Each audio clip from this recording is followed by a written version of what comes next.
Dati nung nagpalit ako ng cellphone, hindi ba pinalipat lahat nung data ko rito? Tapos sabi dun sa akin, no storage na raw ako, bago tong cellphone ko. Paano nangyari yun, Daddy? Daddy. Ha?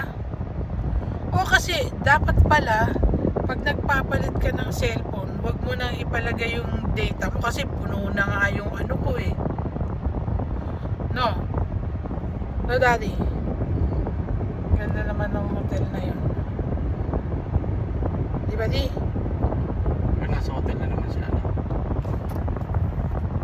No?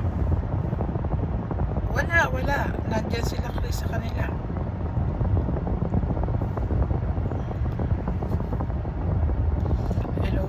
Hello. Bukas na ang fountain. Nagpa-fountain na. Ay, hindi na kunan yung tubig. Ayun.